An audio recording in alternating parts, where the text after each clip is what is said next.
Everybody, this is Dr. Blevins with Enilda Clinic at enildaclinic.com. Thanks for joining me. Today we're going to talk about what is anxiety. So essentially, anxiety is your brain's way of protecting you. It comes from a very deep part of the brain that has been a part of our heritage for a very, very long time, and it's a survival mechanism.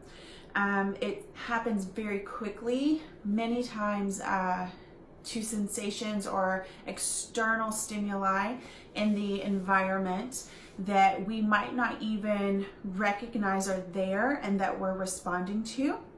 And our brain is responding to it, and it's telling us, hey, there's danger. And it starts to give us these physical signs of anxiety that actually prompt us to respond by telling us, get out and go escape, and then you'll feel better. And so you can imagine, for instance, let's take a situation where you might be in a crowd like you're young, you're in a crowd and you start to get pressed against by multiple people and you start to feel like, oh gosh, I'm gonna get crushed. That could be a really scary situation, and you might panic a little bit from that. Well, then maybe a month later, you are out shopping at the mall, and as you're walking through the crowd, there's some sort of signal that's happening, and your brain recognizes the similarities between that situation and maybe it was a concert that happened the month before, right? And so if your brain is recognizing the similarities, it's actually trying to protect you by giving you maybe these physical indicators of anxiety before you get too close to the danger that you can't escape. And so those physical indicators of anxiety oftentimes might be that your heart is racing, or you feel an intense pressure, or you start having sensations of choking, or you're starting to sweat, or you feel like you can't think. And so your body's starting to release chemicals, or your brain is starting to release chemicals, and it's starting to activate that flight or fight reflex so that your body is prepared to respond. This does make it harder for you to rationalize in the situation what's happening. And so if you are just walking through the mall and it happens to be particularly crowded and you know that it's super safe in that moment, it might be really hard to respond to that anxiety because your body is responding to a very biological mechanism designed to keep you safe. And so that is one of the aspects of anxiety. One of the other maintaining factors for anxiety is what we're then saying to ourselves.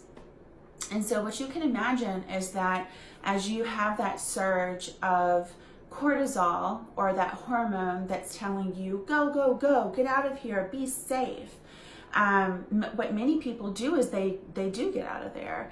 They might, go take a walk to the bathroom where there's fewer people, where they can be in a stall all by themselves.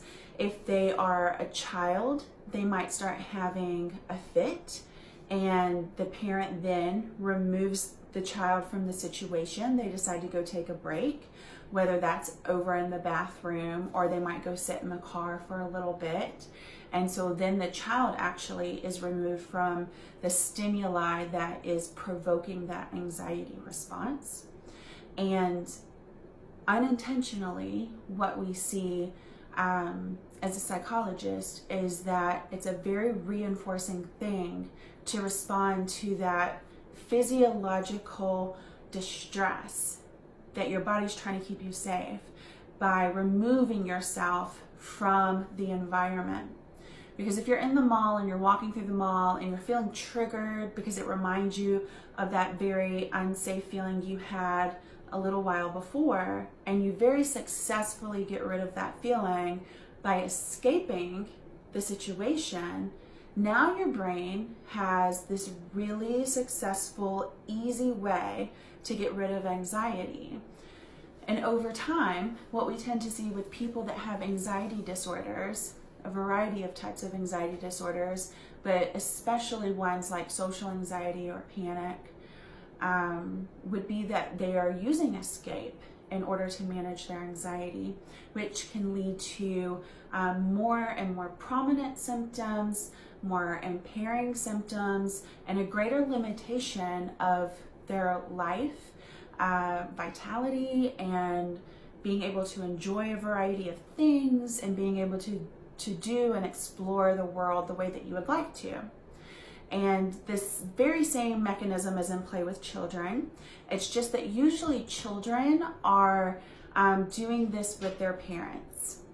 And so this is what anxiety is. And of course, there are the cognitive components of anxiety, or the things that we think and the things that we feel. And I will save that for another video. This is just the biological and the environmental components. I hope that you enjoyed this video today.